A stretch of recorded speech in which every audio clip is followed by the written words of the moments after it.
Bora. Certo. Todos estão conseguindo ver a minha tela? Sim. Perfeito, então, Sim, gente. sim.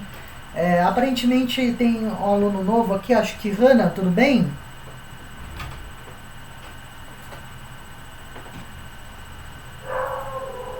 Consegue mandar pro chat alguma mensagem?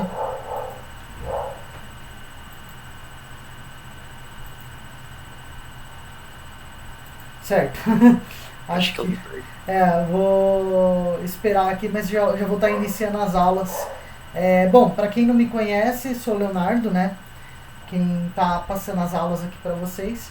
E, bom, com o tempo aqui, vocês vão estar me conhecendo melhor e tudo mais, né? Hoje a gente vai estar na nossa aula mais massiva, né? Que é a aula de História da Magia. Então aqui a gente já vai estar adentrando num conteúdo um pouco mais chatinho. Qualquer dúvida, vocês podem abrir o áudio e tá perguntando a qualquer momento. Ah, professor, mas não quero abrir o áudio e tal. Pode mandar por escrito também, zero problema com isso. Aqui já tem alguns rostinhos familiares, como por exemplo o Vini, o Rodrigo, o Johnny, né? Que parece que estão entrando nas outras aulas. Então eu vou estar fazendo uma perguntinha aqui para todos vocês. Todos estão conseguindo ver a tela com eficácia? Tá tudo certinho aí? Como que tá a tela para vocês? Certo. Pra mim Perfeito, também, então. tranquilo. Então a gente vai estar iniciando aqui. E, bom, antes de tudo mesmo, eu gostaria de estar destacando algumas coisas aqui, né? Então, o que eu gostaria de estar destacando antes de tudo? Esses três pontinhos, né? Essas três coisinhas que eu deixei na tela, né? Que vai ser importante para a orientação dessa aula, né? E tá explicando melhor, né? Então aqui a gente vai surgir desde a origem da magia e a ramificação dela ao longo desses anos, né? Como que ela surgiu até ela se tornar o que é hoje.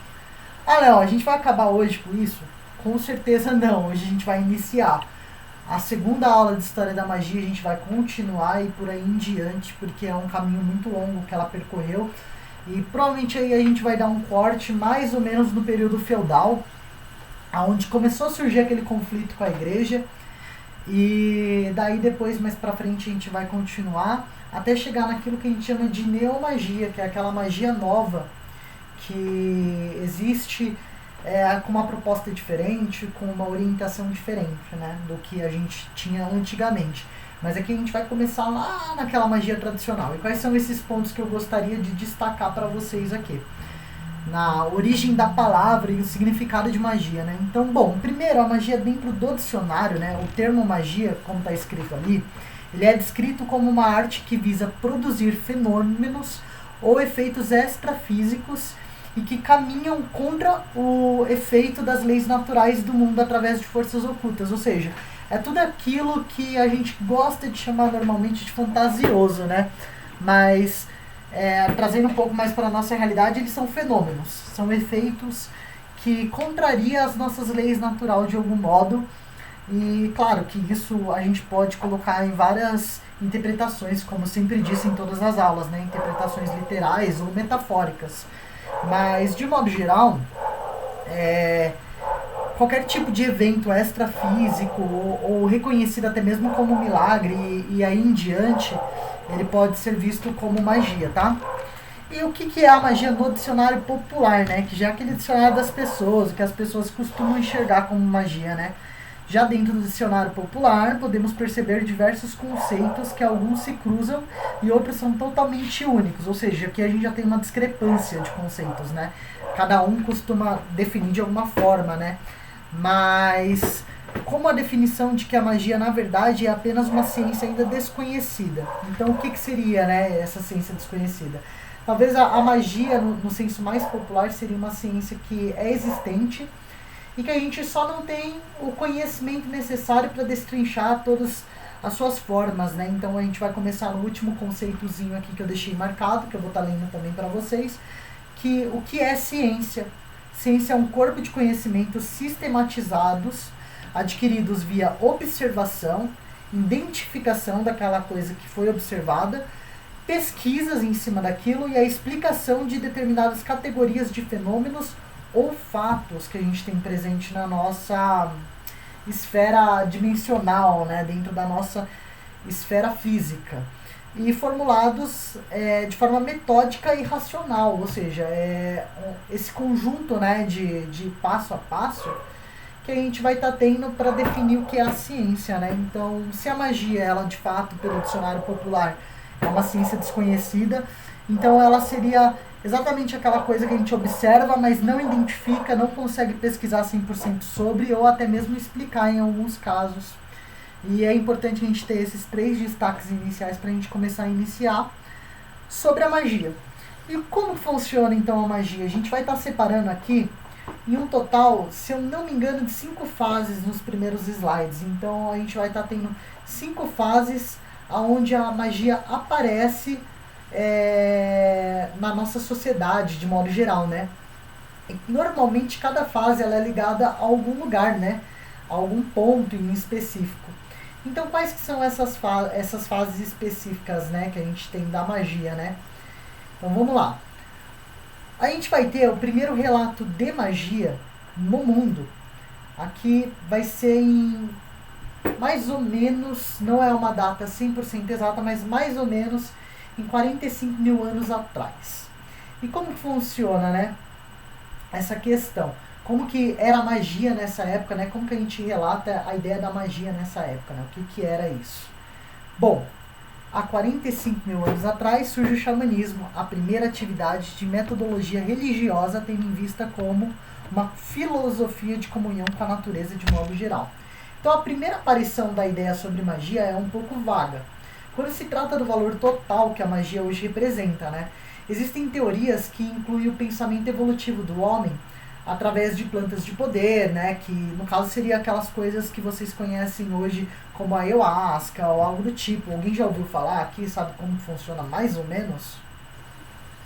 Eu já ouvi falar, tipo um ritual poderoso lá que Sim. te faz apagar e faz ter Sim, algumas visões. Então, vou falar o que acontece? A ayahuasca ela é um chá feito de uma planta em específico.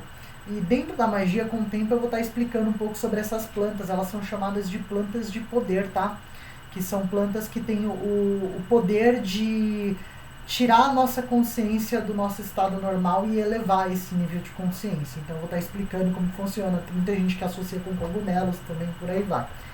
E daí a gente tem esse pensamento evolutivo do homem através dessas plantas de poder e através dessa filosofia de comunhão com a natureza de modo geral, ou seja, ele entrava em comunhão com a natureza, ele consumia aquilo que tinha na natureza e começou a estudar de certa forma.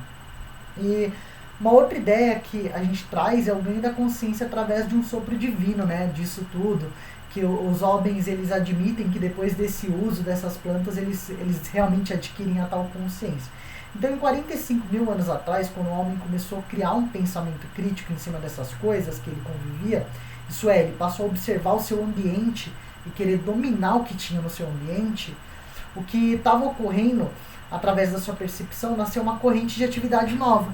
Então, o que começou a acontecer? Ele começou a ver os elementos, ele começou a querer definir, ele começou a querer dar motivo para as coisas, e daí essas atividades novas que a gente chama hoje de xamanismo. E através do xamanismo a gente tem a ideia e a percepção de que o homem podia não só se conectar com a natureza, como ele poderia reproduzir os seus efeitos, observando a natureza e copiando ela. Então, aí deriva a ideia da magia, da palavra imaginação hoje. Por quê? Porque nessa época, começou ali no xamanismo, essa corrente de pensamento nova, onde o ser humano começou a crescer pelo mundo inteiro. E isso é importante, que a primeira aparição histórica é legal a gente frisar que foi pelo mundo inteiro, né? Não foi num lugar específico. Isso em vários lugares do mundo as pessoas começaram a ter esse tipo de pensamento e trazer esse tipo de ideia. E daí o que começou a acontecer, né?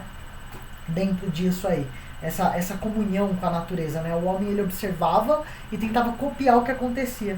Então aí é onde a gente surge aquelas coisinhas, né, relacionadas, por exemplo, a tal dança da chuva e etc, né? Então, por exemplo, a gente vai ter aqui o homem que ele acreditava que se ele fizesse o barulho da chuva, ele poderia evocar a chuva. Então aqui a gente começou esse tipo de pensamento através do xamanismo. E daí o que aconteceu por causa desse tipo de pensamento? o cara ele começou a copiar o barulho da chuva, o barulho do fogo, tentar recriar essas coisas, fazer danças e etc. E foi evoluindo, evoluindo, até que a gente vai ter uma figura muito importante nesse período, que é o quê? Aqui a gente vai ter, vocês estão conseguindo ver o slide?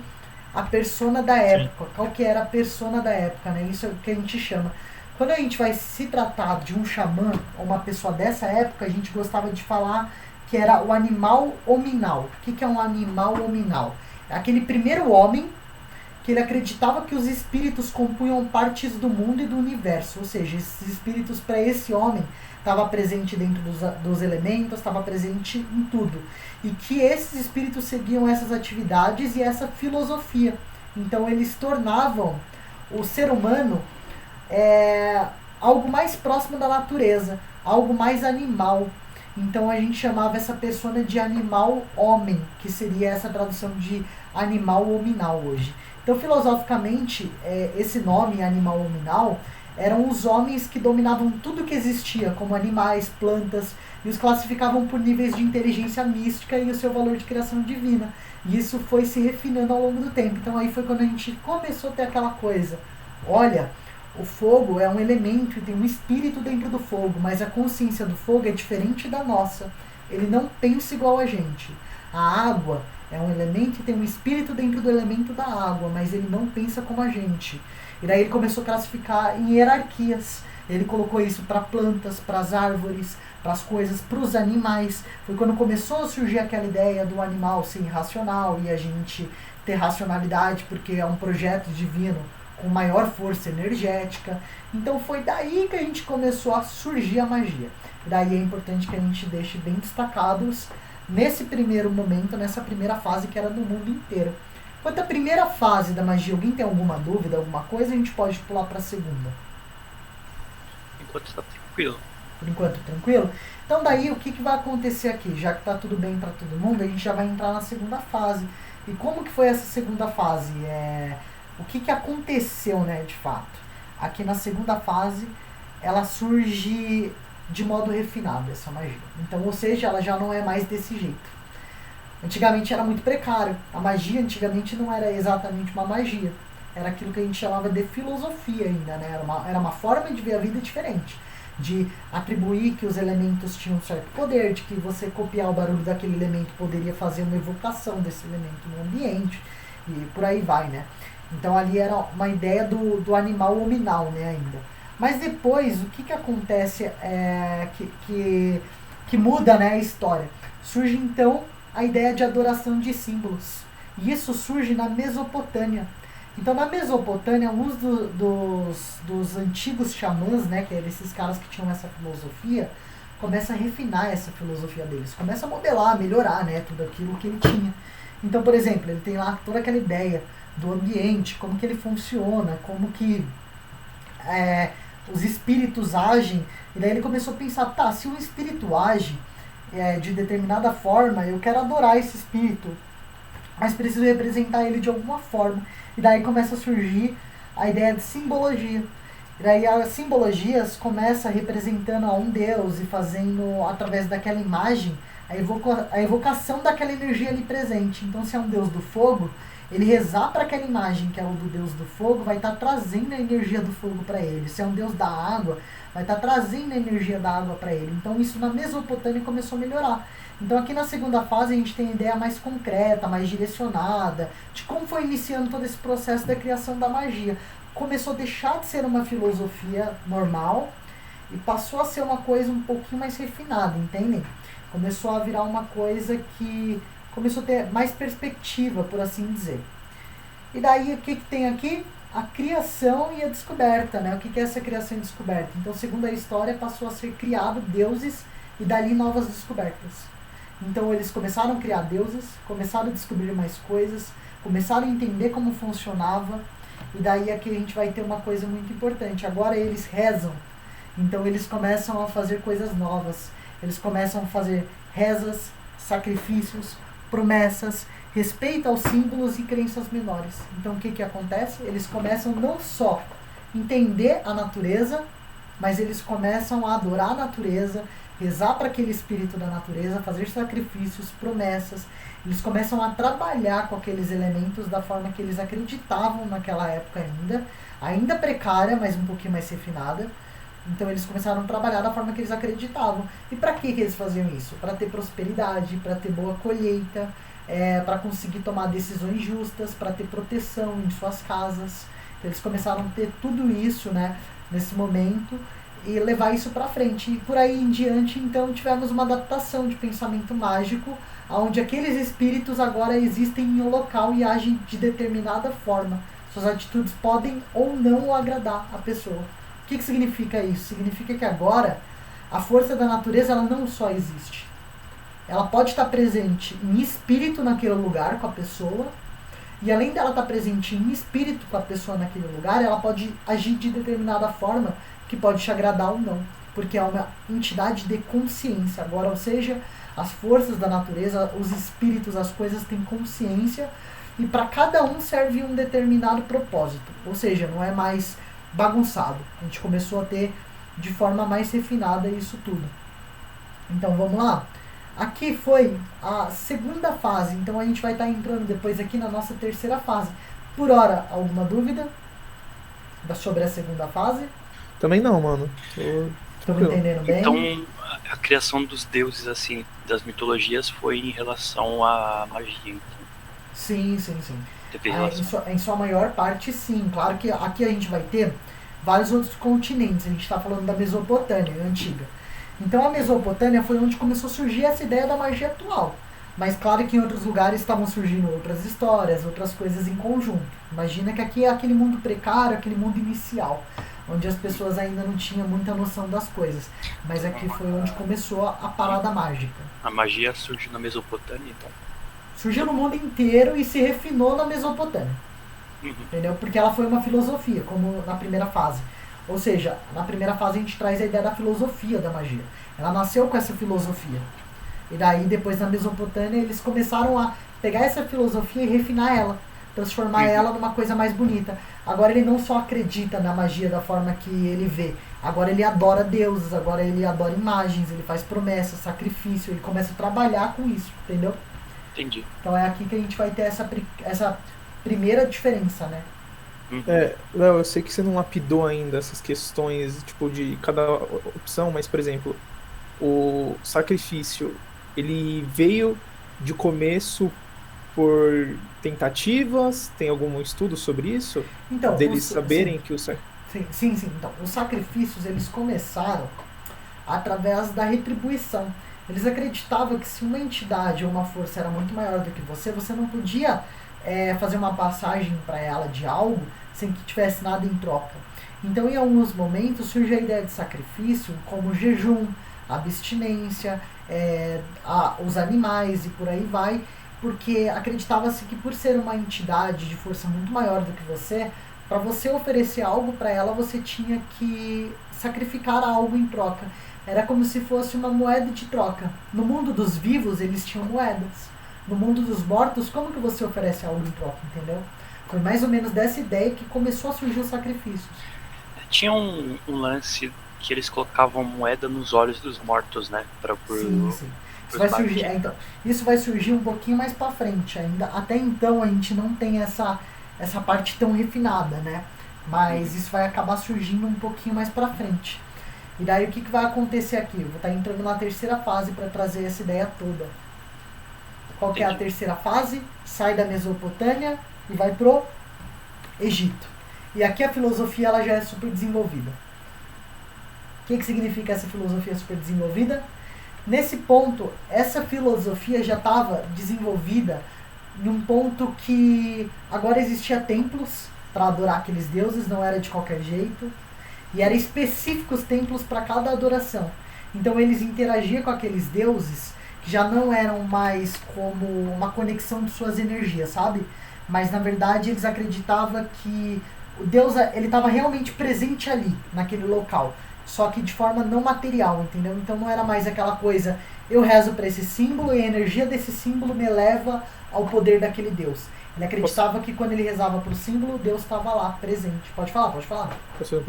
É que, assim, eu sou meio leigo nessa parte, mas os faraós era como se fossem os receptores ou os mensageiros dos deuses? Eu não lembro Então, direito disso. exatamente. O que, que vai acontecer nesse período?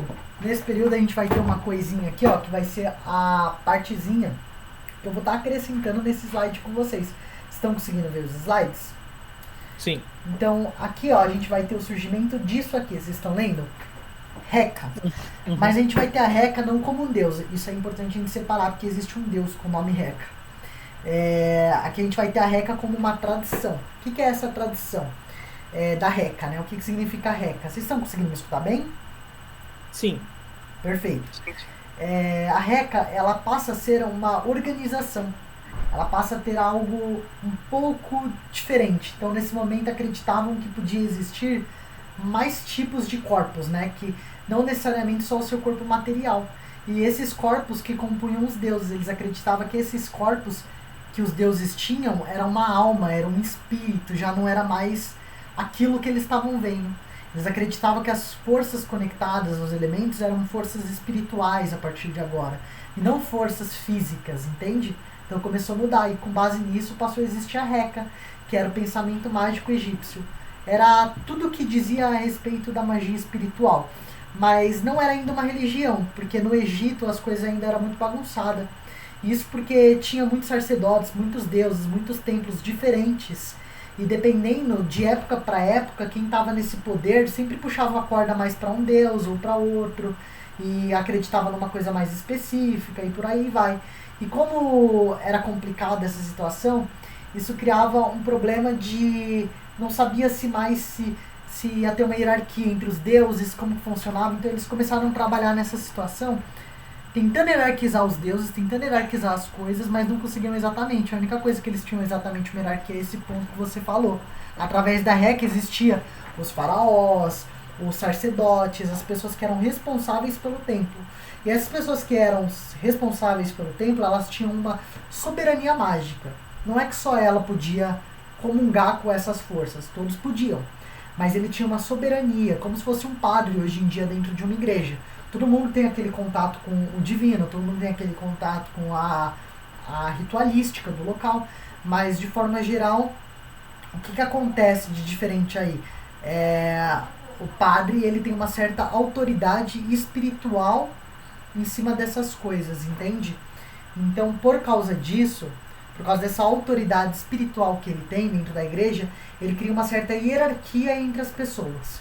E essa hierarquia ela também existia nesse período histórico onde tem a Reca, que era esse conjunto de pensamento. A única coisa que não pode sobrar dúvida nesse momento para vocês é o que era essa Reca de fato. Ela era uma ordem de pessoas que pensavam no espiritual. Sabe quando hoje você diz assim, eu sou ateu, eu acredito? É isso que era o Reca na época. Na época o Reca era aquelas pessoas que falavam assim, eu acredito na espiritualidade.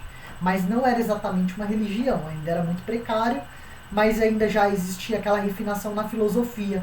Então tinha as figuras, tinha as entidades, tinha as coisas, tinha uma hierarquia entre sacerdotes, tinha uma hierarquia entre as coisas. Só que em cada ano, sempre quem era responsável pela maior parte dos templos cortava a corda para mais um deus do que outro. Então aqui a gente teve uma complicação muito grande. E aqui é aquela coisa, quem é o deus mais forte, quem é o mais poderoso, entendeu? Tinha muitas figuras, muitos deuses.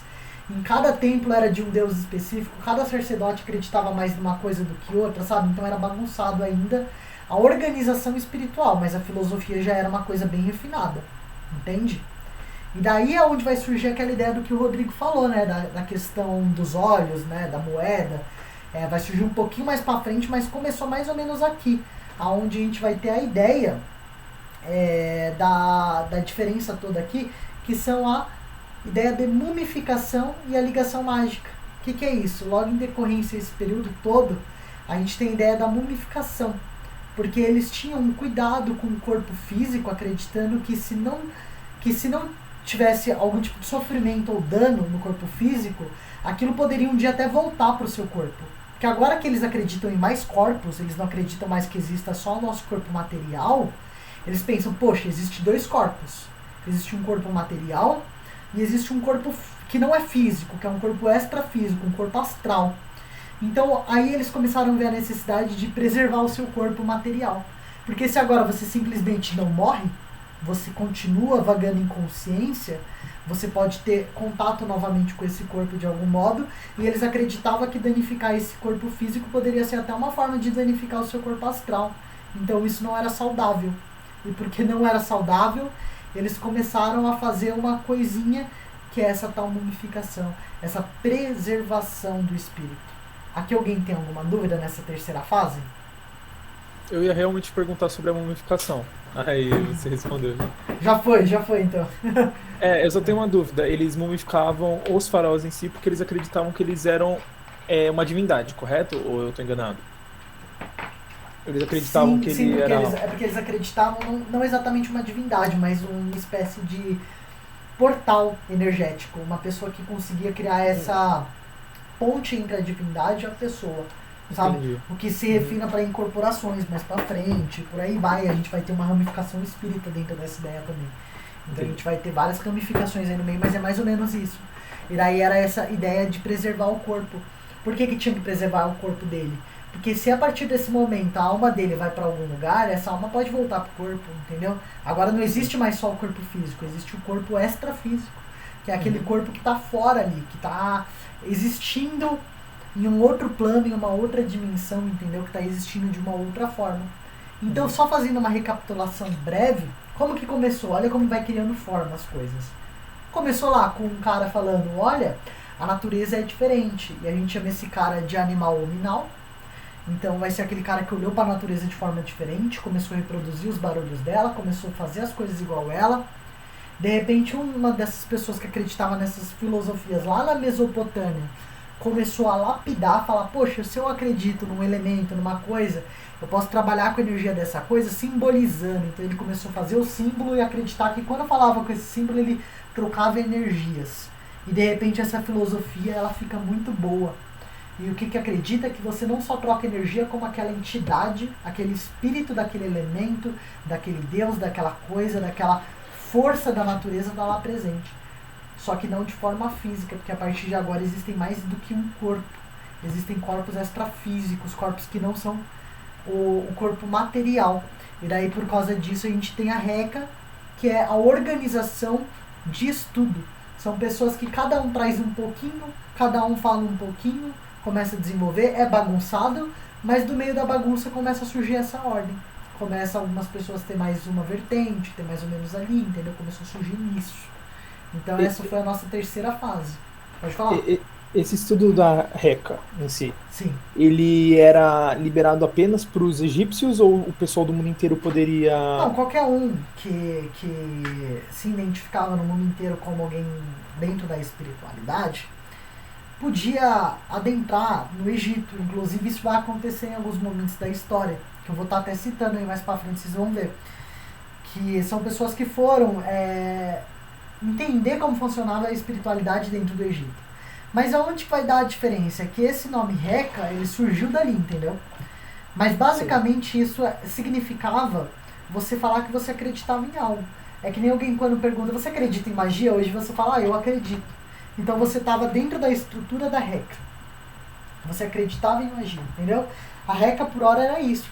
Era aquela ideia de que você acredita na coisa, entendeu? Então, a partir do momento que você acredita naquilo, você faz parte desse círculo social da Reca, que com aquela filosofia totalmente refinada, começaram a melhorar as formas em que aquilo foi se apresentando com o tempo, entende? Então, a partir desse momento, a gente tem essa figura forte da Reca, mostrando bastante sobre isso, né? Então, vamos que vamos. Alguma dúvida ainda na terceira fase, na primeira, na segunda, sobre esse caminho? Vocês estão entendendo bem como está funcionando? Tenho uma pergunta. Por que eles começaram a estudar isso em si? Então, por causa daquela primeira filosofia. Lembra Coisas a primeira místicas? fase? Então, exatamente. Lembra aquela primeira fase? O ser humano começou a pensar que, por ele ser parte dessa natureza, por ele ser aquilo que estava inserido na natureza, ele devia ter algum controle dessa natureza, ele detentia esse controle da natureza. E daí ele começou a achar formas de criar esse controle, não só de formas físicas, mas eles acreditavam que eles tinham esse poder da natureza. Por que de cada coisa, entendeu? Aquele espírito animal hominal. E dessa filosofia do animal hominal, eles começaram a procurar tanto na Mesopotâmia, que foi refinando, chegou lá no Egito, e daí nessa fase do Egito eles já estavam querendo saber tanto como que eles poderiam fazer isso, que começou a criar estrutura, começaram a entender como que funciona, começaram a separar os elementos, começaram a separar as coisas, começaram a falar que dentro das coisas tinham de fato um espírito, mas que esse espírito não funcionava exatamente da forma que eles pensavam anteriormente, que poderia ter consciência, e por aí foi evoluindo, entende? Então foi por isso que começou. A fagulha da onde iniciou, como ela foi do mundo inteiro, várias partes do mundo, a gente só tem o primeiro registro na Mesopotâmia, que foi a refinação. Mas do mundo inteiro a gente não sabe dizer exatamente quem foi, tipo, por exemplo, o primeiro homem, entendeu? Mas algumas estimativas diz que isso tem uma ligação com as plantas de poder. O que são essas plantas de poder? Plantas que expandem a sua consciência. Para quem tem essa oportunidade de expansão de consciência, a gente tem essa ideia dessa teoria inicial de que surgiu nessas plantas de poder. Então, muitas pessoas tiveram contato com a natureza, ingeriram coisas da natureza, pensaram de forma diferente e nasceu a filosofia de que a gente vivia em comunhão com a natureza. Que se você rezasse para a chuva e fizesse barulho dela, ela iria cair. Se você fizesse barulho de água, ia chover. E daí começou isso, porque ele expandiu a consciência dele ao ponto de ele pensar que ele era conectado à natureza.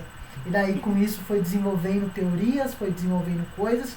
Na Mesopotâmia começou a refinar. E daí sim a gente chega nessa terceira fase, que é uma fase onde surgiu a Reca, que é esse grupo, essa organização de pessoas. E essa organização de pessoas são pessoas já mais pensantes, que falam, olha, é isso, eu defino isso. Mas por que é bagunçado? Porque cada um pensa do jeito que quer. E cada um traz do jeito que quer, em sua devida autoridade. Entendi, e tem vários deuses, várias coisas ainda não tem ordem dentro desse estudo. É um círculo de estudo, só que sem uma ordem específica. Não tem uma religião, entendeu? Não tem uma coisa que fala, é isso e ponto final. Tem aquela coisa que é tipo assim, olha, tem algo de diferente.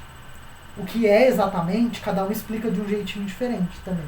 Entendi. E daí complica um pouco porque a gente tem essa falta de desenvolvimento nesse sentido. Entendeu? E na terceira fase foi esse momento aí do Egito, onde a gente teve uma filosofia desenvolvida, o nascimento da Reca. Eles passaram a acreditar que os corpos podiam ter uma continuação depois que morresse, não só morria. E daí começou a surgir essa ideia de mumificação e por aí vai. Então a terceira fase foi isso, com base na primeira fase que foi no mundo inteiro e com base naquilo que foi refinado na Mesopotâmia, que são lugares próximos ali, entendeu? Então a gente tem aquela estimativa de que muitos filósofos foram saindo mais ou menos do mesmo lugar, entende? E claro que a gente fala do mundo no contexto geral, muitas pessoas iam para o Egito estudar, né? A gente vai ter essa ideia. A terceira fase, alguém tem dúvida? Como é que a gente pode garantir que essas plantas de poder, elas simplesmente não mexem com o psicológico da pessoa? Então, e tem algo a mais, assim. Sim, então, o que acontece? Essas plantas de poder, ela trouxe para a pessoa um viés psicológico de fato, porque a gente trouxe até então uma ideia filosófica. Só que a espiritualidade, ela tá ligada com a psicologia de uma forma muito uniforme. Então a gente vai estar vendo que fatores psicológicos aí, eles são muito influenciados. A única questão é que assim, a magia ela é ligada à palavra imaginação. O que é a imaginação? É você trazer de algo não físico uma substância física, ou seja, é você fazer da imagem a ação da coisa. Então você tem aquilo de um sistema não físico, que é a sua consciência, e você tem uma ação física. Então isso de forma psicológica falando, dentro do ramo psicológico, o que a gente tem aí? Que você pode ter a ideia de que o fogo vai ser aceso se você bater em duas pedras ou esfregar um pedaço de madeira. Sim. E aí você com essa ideia você traz para o seu plano físico com uma ação. Qual que é essa ação?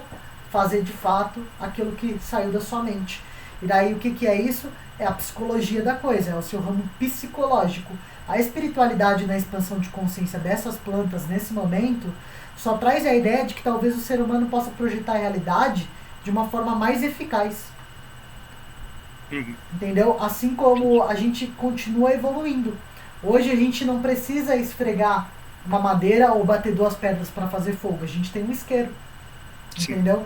Porque a gente evoluiu a nossa ideia psicológica com a expansão da nossa consciência evolutiva. Então a gente expandiu a nossa consciência ao ponto de criar mecanismos que facilitam a nossa vida. A magia só tem uma ramificação diferente nesse sentido, que ela fala mais ou menos assim: a gente poderia facilitar um pouco mais, projetar a nossa realidade de uma outra forma. Talvez a nossa ação ela precise ser o quê? Um olhar para aquela coisa? Talvez eu reproduzir um barulho vai trazer a chuva?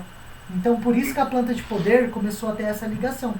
Mas se de fato isso vai ser um ramo 100% psicológico ou 100% espiritual, a gente vai trabalhar isso nas aulas de quarta-feira, que vai ser amanhã, que já é as aulas de desenvolvimento de magia. O que é? Mas ela é uma aula de nível avançado, ela vai vir mais para os intermediários, desenvolvimentos intermediários. Mas a gente vai falar bastante sobre plantas de poder bem mais pra frente. E a gente vai tentar destrinchar. Mas antes disso vocês têm que entender 100% como a psicologia é ligada à magia. E isso vários outros fenômenos físicos, entende? Então nesse momento... Pode falar. Por mais que tivesse algo alucinógeno, o cérebro, por estar mais solto, né, ele consegue fazer pensamentos que antes ele não fazia. Exatamente. Perfeito. Você chegou no ponto perfeito. É isso mesmo. E a partir disso, esses pensamentos que antes ele não fazia, ele começa a trazer novas ramificações, novas ideias. Entendeu? Entendi. Uma ideia de espiritualidade. E daí o que acontece? Começaram a definir o que era aquela expansão. Dentro daquela expansão, definir a comunhão com a natureza, que é o homem conectado com a natureza. E aí dessa conexão começou a surgir os refinamentos da Mesopotâmia e passou para o Egito, essa filosofia já desenvolvida, com uma estrutura, que era a Reca, onde as pessoas levavam cada um pouquinho mais de conhecimento. Mas era um pouco desorganizado ainda, entendeu? Entendi. Aqui a gente pode passar para a quarta fase, alguém tem alguma dúvida? Tudo bem? Rodrigo, Vinícius, Johnny? Fechou então? Vamos para a quarta fase. Fechou. O que a gente vai ter aqui na quarta fase do Egito à Grécia? Meu querido, a aula é chata, mas parece que vocês estão chegando lá na ideia. Lembra que você perguntou, Vinícius? Você falou assim, e alguém que era parte do mundo, fazia parte da Reca? E eu falei, não com o mesmo nome, mas podiam estudar lá no Egito. Teve historiadores lá no Egito. E daí o que aconteceu? Que a gente vai ter de diferente aí nesse momento, do Egito à Grécia, a gente vai ter essa imagem aqui, ó. Tá vendo ali na imagenzinha? Eu vou estar passando o mouse. Aqui nesse pontinho final é o Egito, tá vendo? Sim. E aqui é a Grécia. Esqueço que é tão próximo. Então, e eles são pertos. Então o que acontecia nesse momento? Eles trocavam várias coisas, eles tinham uma economia. Então, ou seja, a quarta fase inicia na Grécia. Já não é mais no Egito. O Egito refinou um pouquinho mais daquilo que estava na Mesopotâmia, mas a Grécia levou muitos historiadores. E daí vai surgir os nomes famosos na filosofia. Aristóteles, Sócrates e vários outros que vocês já ouviram na escola. Então o que acontece na quarta fase, que inicia na Grécia? A gente tem uma relação aqui na quarta fase, porque o mundo ele estava caminhando com essas ideias de modo geral já. Todo mundo estava pensando, pô, tem alguma coisa diferente no mundo. Será que existe uma coisa a mais? E a Grécia sempre estava desenvolvendo muito a sua filosofia. E nesse período, por eles trocarem recursos econômicos, né, e serem lugares bem próximos ali, um do outro, né, dentro da Europa, era fácil eles não manterem só relações comerciais. Então eles começaram a fazer o quê? Os filósofos, historiadores, os primeiros sociólogos que começou a surgir nesse momento aí, eles iam para lá e o que eles faziam? Eles começavam a adotar estudos diferentes, eles queriam saber mais sobre a espiritualidade, eles queriam entender como que funcionava essa espiritualidade de modo geral. E daí eles pegavam tudo aquilo que eles aprendiam lá no Egito e levavam de volta para a Grécia, refinando ainda mais, misturando com a filosofia deles de vida. Então nesse momento a gente vai ter outras coisas, outras imagens ali na Grécia. O que a gente vai ter lá na Grécia diretamente? A gente vai ter aquilo que a gente chama de escolas iniciáticas de ministérios. Então isso eram escolas que se baseavam na tal famosa mitologia grega. Começou a surgir a mitologia grega. E logo nesse momento começou a surgir dentro da Grécia influenciada por esses estudiosos e viajantes, né, que eram esses filósofos, as tais das escolas e ministérios, né, que trazia todo esse conhecimento oculto e novas filosofias. Então, sendo detentores do conhecimento da vida e da morte e a espiritualidade do pós-morte, né, ou seja, eles já detinham muito conhecimento sobre a vida. Colheitas, como melhorar tudo, como fazer isso, qual é a erva medicinal que vai te ajudar nesse momento. Eles sabiam tudo sobre a vida. Eles começaram a dominar a morte, conhecimento, tá, morremos, para onde vamos, entendeu? E a espiritualidade. E daí começou a surgir toda aquela ideia, né, que a gente sabe também, né, um pouco mais pra frente vai surgir, né, aquela ideia de penso, logo existo, entendeu? Então vai começar aquela coisa que vai ligar novamente aquela questão das plantas de poder novamente, sabe? Que vai falar penso, logo existo, entende? Então a gente vai ter tudo isso. Começou a nascer de forma vaga o conceito de como a gente chama hoje de magia, alquimia, espiritualidade, o equilíbrio do mundo, as seitas e por aí em diante. Começou a nascer. Não existia ainda, começou ali. Gente, daqui 10 minutinhos, só avisando, vai fechar a chamada. Eu vou mandar um novo link pro grupo, tá?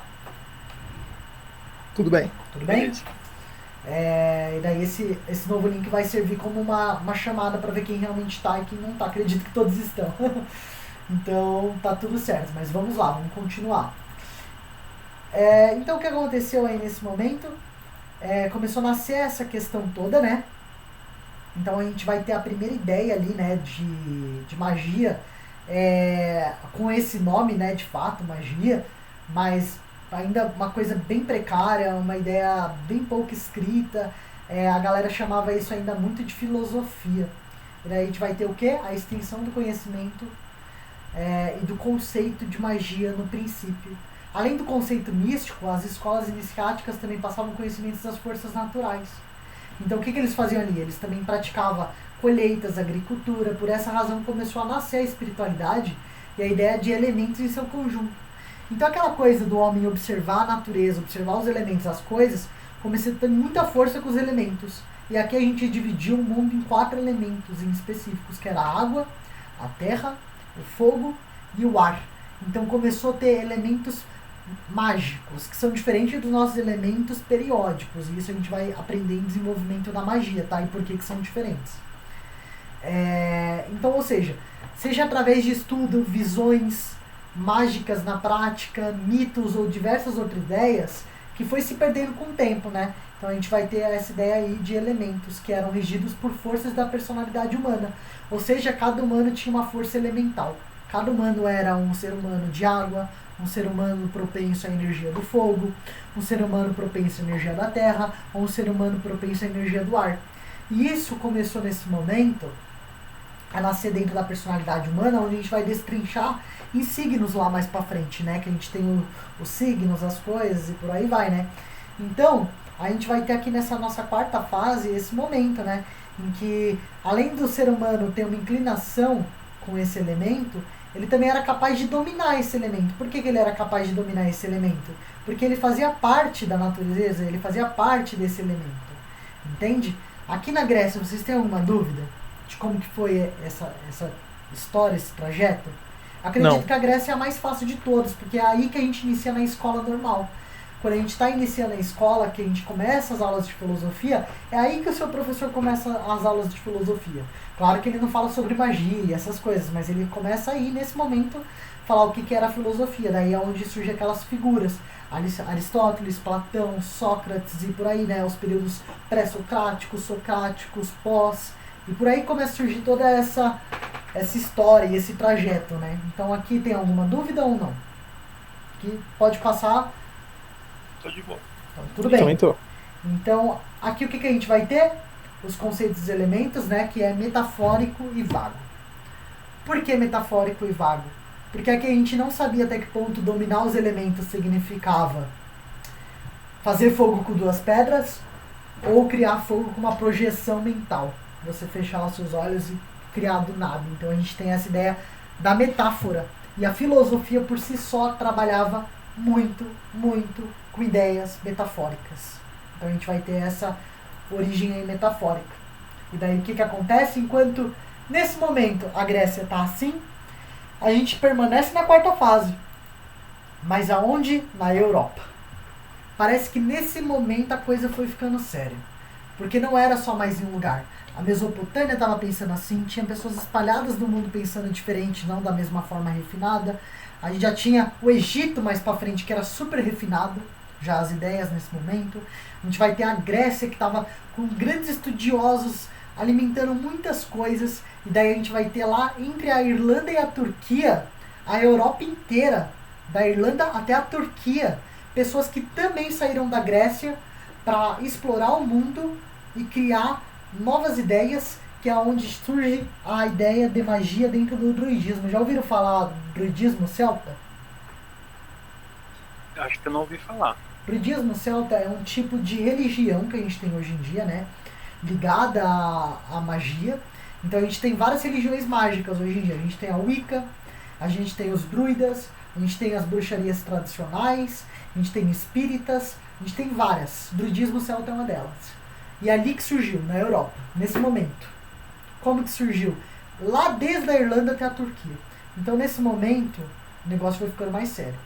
Por quê? Porque surge na Europa, da Turquia até a Irlanda, o druidismo. E o que esses druidas eram nessa época?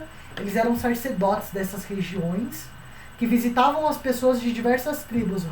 Uma brincadeira à parte era o primeiro testemunho de Jeová que a gente tem. Eles batiam na porta das pessoas, eles entravam na casa, e daí a gente tem aí um cara que ele está espalhando a palavra dele. Ele está espalhando o que ele sabe. Mas acima disso, eles eram figuras importantes das suas aldeias. Os druidas normalmente eram ou guerreiros importantes, ou filósofos gregos, ou médicos, e entre outras funções que eram cargos altos, sabe? Então eles eram dignos de respeito, por assim dizer, né? Para as pessoas. As pessoas viam ele hierarquicamente melhor. Falavam, nossa, o cara é um médico, é um guerreiro, é um filósofo, ele trabalha, ele é uma figura importante, e ele tem o poder de falar da espiritualidade. Então eles sempre eram vistos como detentores do conhecimento místico, né? Da natureza por alguma razão. E daí é onde a gente tem aquela primeira ideia também lá do druida, né? Como uma imagem mais velhinha, né? Que é aquela coisa de filme, vocês já viram? Que sempre tem o bruxo velho, que é o senhorzinho, que é aquele xamã. cara, é o xamã, né? O cara que nasceu com a coisa. Por que isso? Porque isso é muito ligado à figura de sábios e filósofos, né? Aquela pessoa que nasceu.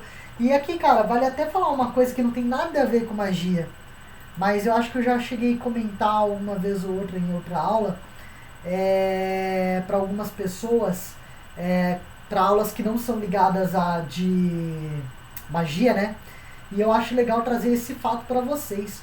Olha como era uma figura que foi se refinando com o tempo. Hoje a gente tem a ideia do velhinho, né? O filósofo que era um velhinho que só era inteligente. Mas na época, essa figura ela não era ligada só à idade. Ela era muito ligada ao nível hierárquico da pessoa. Se ela era um grande guerreiro, algo do tipo. E daí a gente tem até uma ideia filosófica lá da Grécia, que é o próprio Platão. Alguém sabe por que Platão chamava Platão?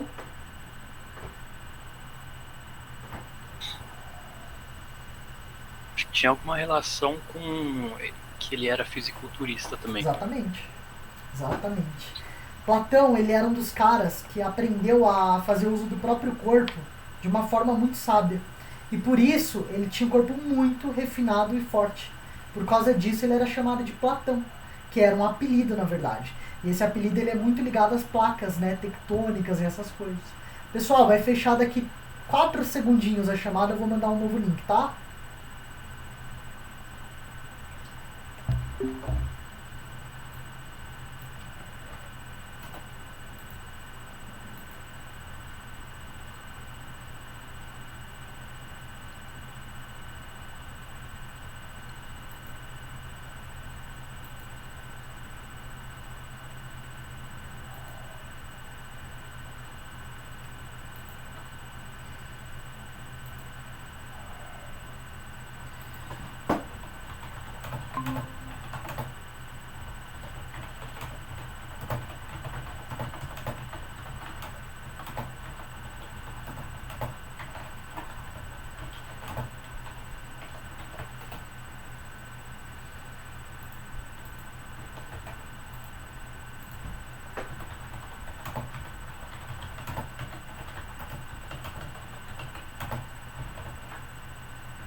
Bora. Certo, com todos presentes novamente na aula, vamos continuar daqui, né, da onde a gente parou. Então vamos lá. Aqui vocês estão conseguindo ver a minha tela tranquilo novamente? Tá tranquilo. Pra mim Perfeito. também, Então. tranquilíssimo. Então vamos continuar lá da onde a gente parou, a questão do Platão, né? Então vamos lá, gente. Por ele ser uma pessoa forte, né, nesse dado momento da história, ele recebeu esse apelido. Então, ou seja, essa figura do velhinho, ela foi se refinando com o tempo também, mas na verdade ela era uma figura de pessoas de poder da época, sabe? Então hoje ela foi se refinando para uma ideia mais da sabedoria, né? E daí o que acontece? A gente tem essa ideia do velhinho, a gente tem essa ideia das pessoas de poder, exercendo os estudos místicos dela, de casa em casa, ensinando várias pessoas, recrutando pessoas para aprender sobre o druidismo. E daí a gente tem os druidas nesse momento da história, que foi uma figura super, super importante para a disseminação dessa ideia. Por mais que ela já estava crescendo, eles eram os que levavam. Os druidas eram pessoas que saíam da Grécia, saíam de diversas áreas e ensinavam outras pessoas. E além disso, eles entravam na casa das pessoas para ajudar com aqueles que eram enfermos. Tinha alguém que tinha uma doença, eles tratavam de forma natural. Então a magia ela foi eficaz por quê? Para a evolução das nossas ideias de medicina. Então, ou seja, nesse momento, por conhecer tão bem a natureza, o homem sabia qual planta era responsável para curar tal coisa. Qual chá era bom para fazer isso. Sabe aquela nossa vozinha, que é antiga, que fala, ô, toma chá de bodo? Era isso, era o druida. O druida ele saía de casa em casa e falava, pô, você tá assim, toma um chá de bodo. Ele sabia como funcionava a natureza, ele sabia como funcionavam as coisas. E por causa disso, ele era uma figura importante já nesse momento histórico, entende? E daí foi o surgimento do druidismo na Europa. Então saiu só lá da ideia da Grécia, e da Irlanda à Turquia existiam druidas, por todas as partes. E daí o que acontece? A gente vai ter uma nova visão aqui, que é o ciclo e elementos, rituais e medicinas naturais. O que passou a acontecer aqui nesse momento? Com esse acúmulo de conhecimento oculto, começou a surgir entre os druidas os famosos gurus, que era essa ideia do homem, né? Que era o homem mais velho, mais sábio, que detinha um conhecimento específico da natureza. E o conceito de magia, nesse momento, criou força. Ele foi interpretado por diversas tribos e várias pessoas. Então começou a crescer o conceito de magia. Saiu da Grécia com toda a força do mundo. E nesse período, em conjunto com a expansão de conhecimento da Grécia por si só, que era um ramo, né, um lugar onde tinha muita gente já acreditando nas mitologias gregas, nos deuses, nas forças, na magia, no poder que a gente tinha, alguns conceitos e termos ganham força dentro da área da magia e do misticismo. Quais são esses conceitos que vão ganhar força? Os 4 elementos da terra, que seriam água, terra, fogo, água, terra, fogo e ar. A gente vai ter os ciclos da vida, que é uma coisa que ganha muita força. A gente vai ter os ciclos do tempo, que também ganha força. Os ciclos da lua e do sol. E os ciclos das estações. Então a gente vai começar a trabalhar com a ideia de ciclos também. Que tudo tem um ciclo, que tudo tem um momento, que tudo volta do zero. E de que existem ciclos para a vida, que é nascer, viver, morrer. Um ciclo do tempo, que vai passando no meio disso tudo, que são os horários. A gente vai ter os ciclos das luas, do sol, das estações, tudo. A gente começa a definir a natureza e colocar categoria para tudo. Daí a gente tem também a ideia de rituais de evocação de energias da natureza e forças naturais. Foi quando começou a surgir aquela ideia que eu passei na aula anterior, de você misturar uma simbologia com uma oração e com uma força de uma entidade, de um contato que você quer chegar, para criar com esses 3 elementos o famoso ritual. Foi quando começou a surgir isso. Depois a gente tem também as medicinas naturais e o conhecimento da natureza ligado ao homem. Como ter grandes colheitas, como curar alguém com uma planta, como ajudar a pessoa a ter evidência com uma planta de poder.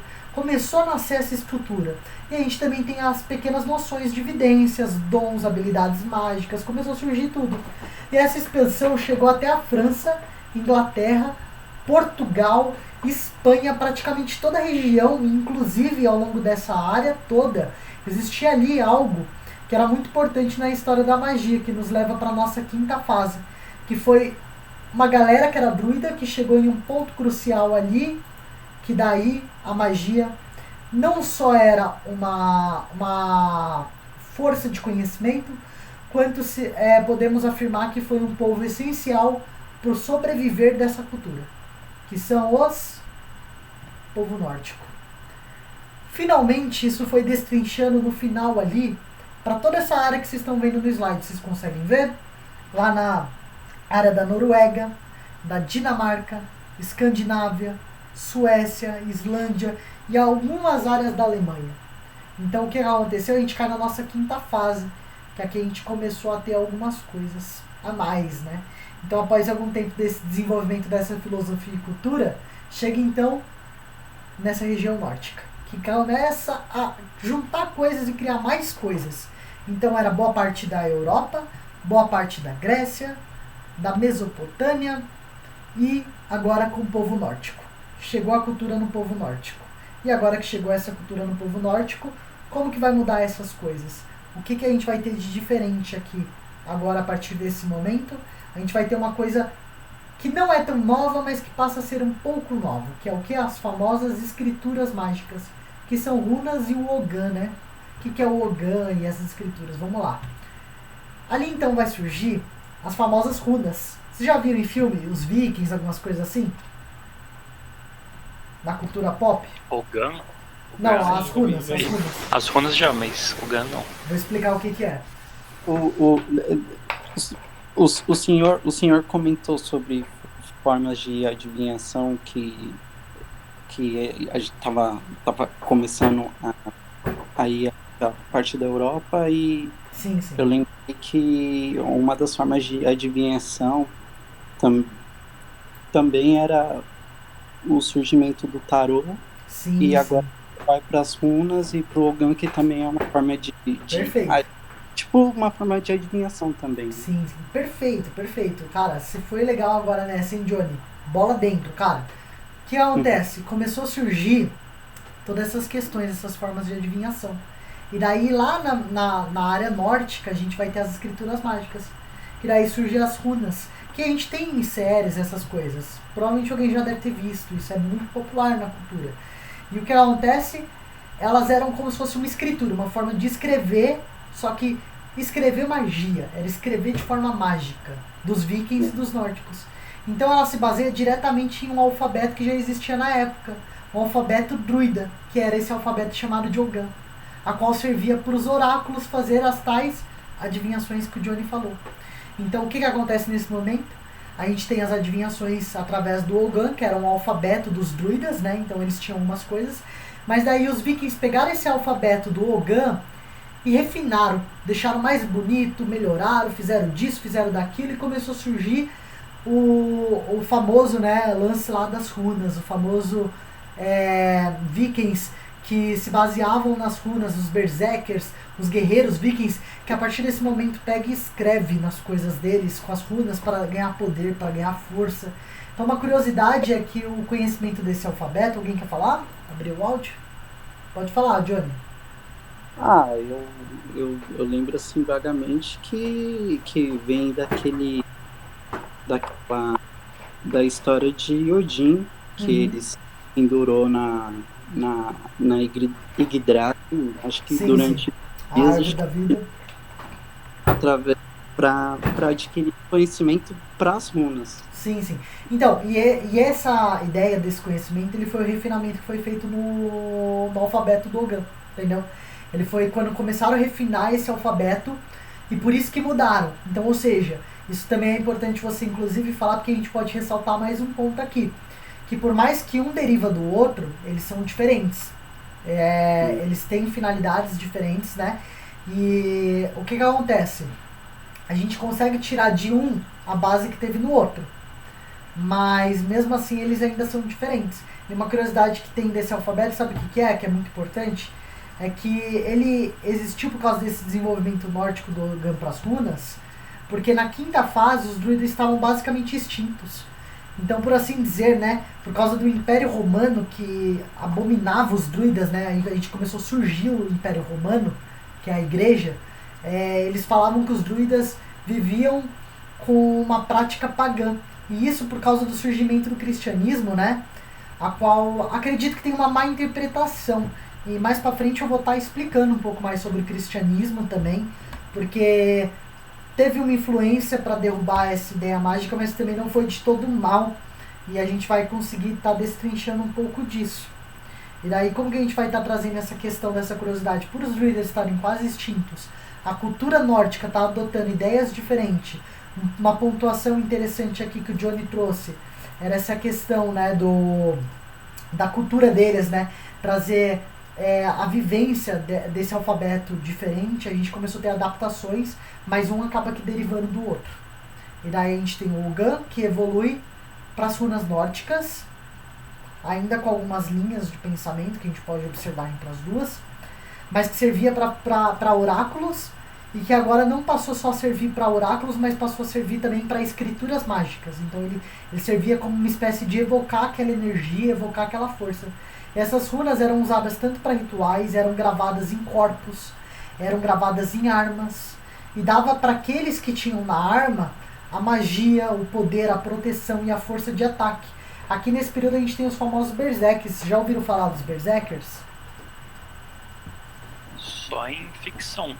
Então, o berserker na ficção, a gente tem uma ramificação dentro da fantasia RPGística, né, que seria aquela fantasia de jogos e etc. Mas os verdadeiros berserker eram como eram chamados aqueles vikings que lutavam e que eram exímios guerreiros. Então eles eram assim de extremo poder nessa época, e por causa disso a gente tem essa diferenciação, né, dos vikings comuns para os berserkers, que eram os guerreiros deles, eram os vikings poderosos, por assim dizer. E daí o que a gente vai ter nesse momento aí logo depois?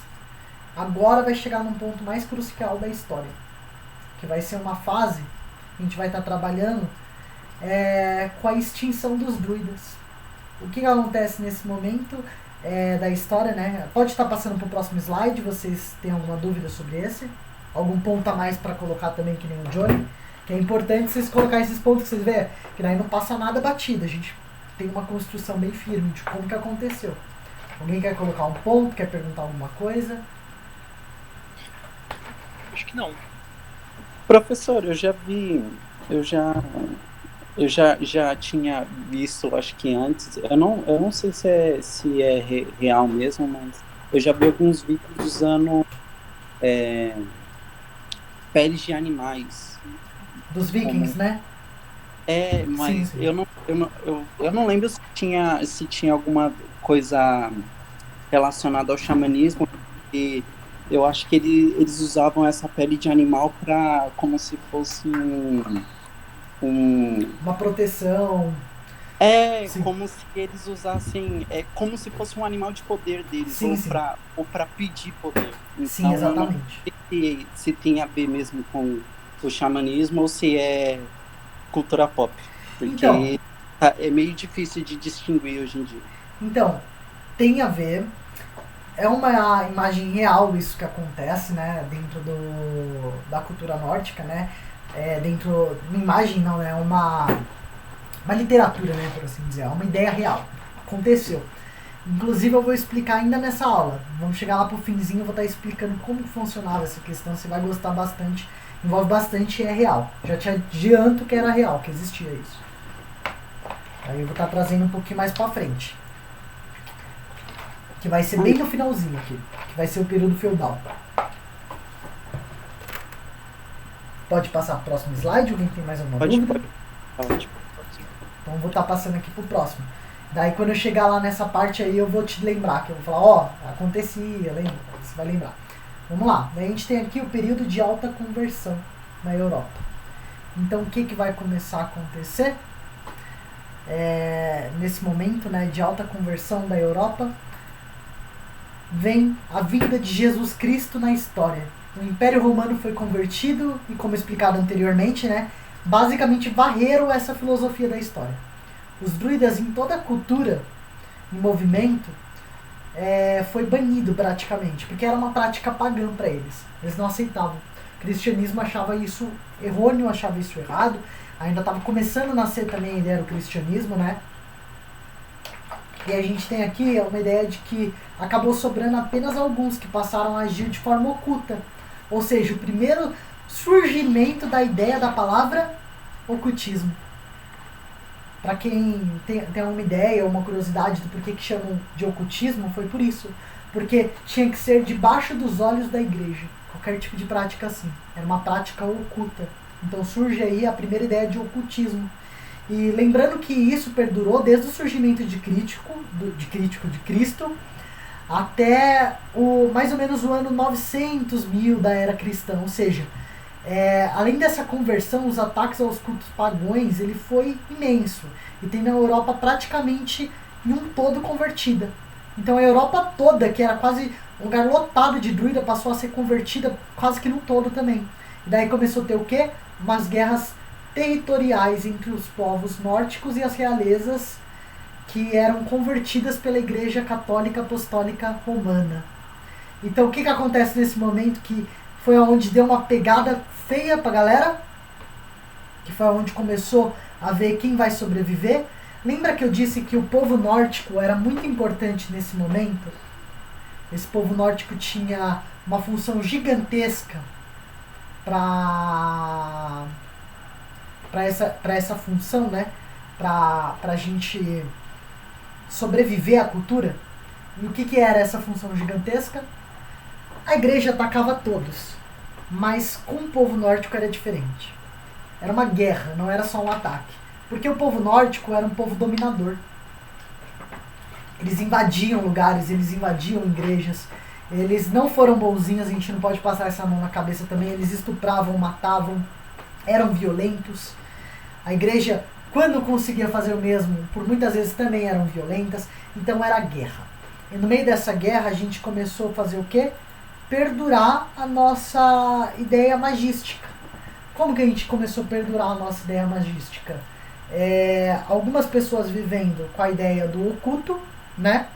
Então algumas pessoas viveu esse período trazendo toda essa crença de forma oculta, e outras pessoas estavam vivendo, que eram os nórdicos, né? Com um pedaço dessa cultura druida sem ser atacado pela igreja. Então a gente, nesse período da história, teve a imagem muito importante dos nórdicos para manter muitas coisas. Inclusive, uma curiosidade sobre o Ogã é que hoje a gente só tem um conhecimento do Ogã por causa dos nórdicos. Porque senão provavelmente seriam dos conhecimentos que foram extintos. Mas ainda assim, muitos dos nossos conhecimentos provavelmente foram de fato extintos, infelizmente. Não é tudo que a gente tem, porque ao longo desse período histórico, enquanto havia essas guerras, teve muita queimação de livros e etc. E daí isso nos leva para a próxima fase aqui, né? Que vai ser a última de todas, né? Ainda dentro da quinta fase, ele vai ser o momento em que a gente vai ter o surgimento do gnosticismo e da cabala. O que é o gnosticismo e a cabala? Surge então de uma forma oculta, né? Por trás dos planos da igreja, o gnosticismo, que traz a crença da natureza filosófica e religiosa, que o princípio da ideia traz o quê? Que cada homem tem uma essência imortal que transcende o próprio homem. Então, ou seja, eu tenho uma essência que ela é imortal e que é muito mais inteligente do que eu. Um espírito muito mais inteligente, muito mais ligado à nossa luz. Os gnósticos que surgiram nessa época, durante essa guerra toda, eles consideram a existência humana nesse mundo como algo não natural. A gente não deveria existir nesse mundo para eles. Isso porque, segundo esse mundo, ele é criado por um homem chamado Demiurgo, que ele seria, tipo, metaforicamente, qualquer um que se apresente como criador ou um arquiteto. Mas não é exatamente criador, ele não é Deus, e sim um auxiliar, um arquiteto de Deus, o qual fez esse mundo para testar a gente, mexendo com a nossa matéria e colocando ordem na nossa existência caótica. A gente deveria ser caos, energia pura, segundo ele, e foi colocada a matéria para existir ordem. Então, ou seja, a partir de agora a gente só não existia, agora a gente existe. A gente deveria só ser energia, a gente não deveria existir. E assim que surgimos, para então um dia nos livrarmos, né, através disso tudo, a gente precisa encontrar uma entidade que chama Sofia, que no dicionário a gente pode traduzir essa entidade com o nome de quê? Sabedoria. Sofia significa sabedoria. o que nos leva a entender que as suas ideias eram metafóricas e não literais.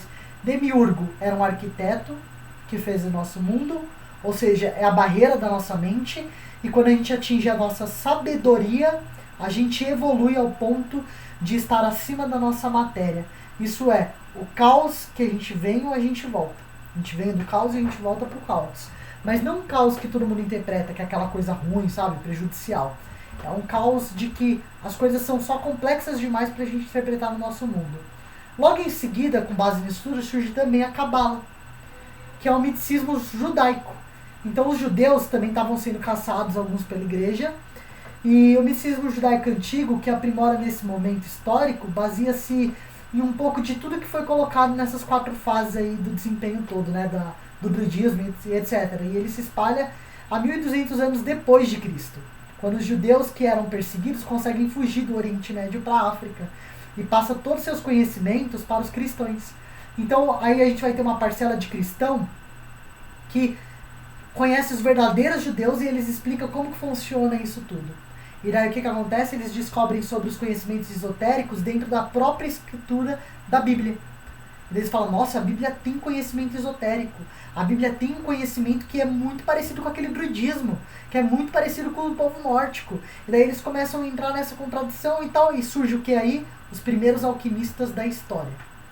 Só que todavia, nesse momento, a igreja toma muita força e surge a famosa caça às bruxas. Então essa galera começa a morrer em massa. Morre muita gente. E esses grupos começam a se esconder de formas extremistas para sobreviver com as suas filosofias. Então, com a igreja atacando aqui, né, nesse momento, como se não tivesse amanhã, a gente tinha que se esconder, né? As pessoas tinham que se esconder para não serem mortas. E quem que eram essas pessoas que se escondiam? Os bruxos que ainda detinham conhecimento celta, mas que não podiam ser revelados. Os cátaros, que eram esses tais grupos de gnósticos que surgiram. E os alquimistas, que eram aqueles grupos da Cabala, que surgem bem no finalzinho, que eram grupos de filosofia, magia e escritura. E estes começam a se defender às cegas, né? Trocando informação, estudo, conhecimento, livro, tudo escondido da igreja. Passou a se tornar conhecido agora, nesse momento, 100% como ocultismo. E é assim que a gente vai finalizar a nossa primeira aula. Mas claro, antes de finalizar, eu quero trazer uma curiosidade em respeito ao que o Johnny falou. Vamos lá. Johnny, a gente vai ter aí um período, na nossa terceira aula, que é o período feudal, onde os vikings eles vão estar trabalhando em conjunto com a igreja aí para estar se livrando de alguns problemas deles, né? Ou seja, a gente vai ter a aula do meio aí, né, que é mais uma de história mágica, e na nossa terceira aula a gente vai estar falando exatamente sobre esse período feudal, que vai ser quase um dos finaizinhos antes da gente chegar na neomagia, né, que é a nova magia, que hoje a gente está com pouco tempo. Mas trazendo só em mente o que acontecia. Os vikings nesse período, o que eles faziam? Eles acreditavam que pelo homem ser parte da natureza, a gente comungava as forças da natureza e suas energias. É mais ou menos aquela ideia africana. Você já ouviu falar dos índios também? Uhum. Os africanos, os índios, de que se você comesse um guerreiro forte, você herdava essa força? Sim, sim. Os vikings teve muito isso em questão às figuras totens, que eram os animais. Então eles acreditavam que usar a pele de um animal de força trazia força para aquele guerreiro, mas não significava que eles usavam a pele daquele animal 100% do ano. A maior parte usava por causa dos frios, porque eram lugares frios e eles precisavam se agasalhar. Mas aquilo era mais ou menos um rito de passagem, entendeu? Então muitas vezes o cara fazia lá 15 anos e ele parava de ser uma criança e se tornava um homem para a cultura viking.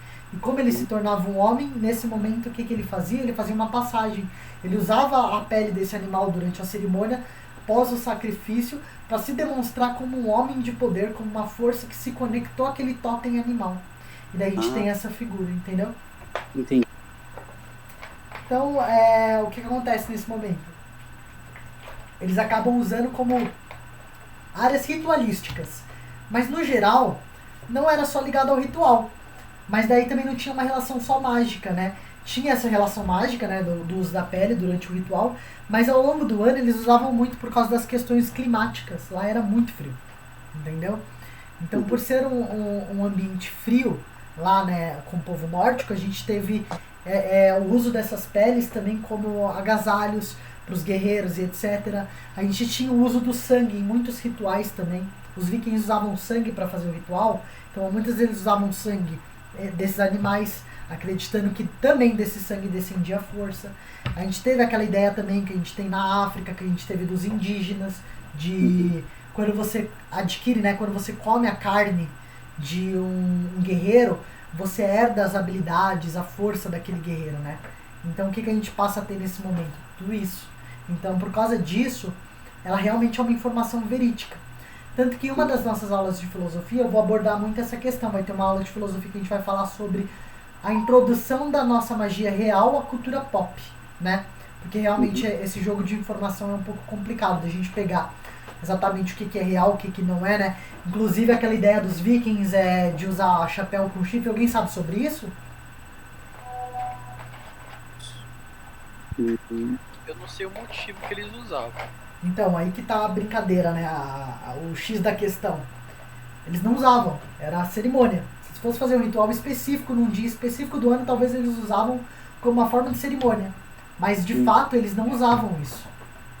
Isso é uma fantasia que foi imposta em cima do povo viking. E que surgiu da igreja cristã. Porque lembra que a igreja cristã demonizava a prática pagã e falavam que eles eram do demônio? Ah, entendi. Surgiu então na cultura a ideia do capacete com chifres, representando uma cultura do demônio. Entendeu? Então a gente tem essa demonização da cultura nórdica, do povo pagão, e por isso que sobrou só esses. Nesse momento aqui que a gente termina a aula, que a gente termina a história, a gente vai terminar a história com a igreja dominando todo o continente e apenas alguns grupos escondidos, que são esses bruxos, olha o alarmezinho da aula, que são esses bruxos, os cátaros e os alquimistas. E tudo em um canto. Na próxima aula a gente vai continuar a partir disso, com a aula falando sobre ocultismo, cátaros e a luta contra a igreja. Então a próxima aula de história da magia, né? Mas amanhã a gente vai ter aula de desenvolvimento da magia. Então por hoje tem alguma dúvida, alguma tiradinha de questão, alguma coisa que vocês querem saber antes de terminar? Bastante coisa para absorver. Sim, eu vou mandar os slides. Vou mandar assim os slides para todos. Eu vou estar com a aula gravada também, a gente aí, né? Vou estar mandando. Daí depois, ao longo dessa semana, eu vou explicando qual plataforma eu vou colocar essas aulas, tá? Fechou. Fechou? Então vamos lá, Vini, alguma dúvida? Não, nesse requisito de história eu já estava um pouco familiarizado, só em algumas Perfeito. dúvidas que eu tirei já com você, pra mim tá ótimo. Rodrigo? Tô de boa. Johnny? Não, tá ótimo. Então fechou, gente. Tenha uma ótima semana, um ótimo final de quarta e um abraço para todos vocês, tá bom? Abraço. Até amanhã aí. Amanhã eu mando o link lá novamente e a gente volta. Beleza. Beleza. Tchau. Tchau, tchau.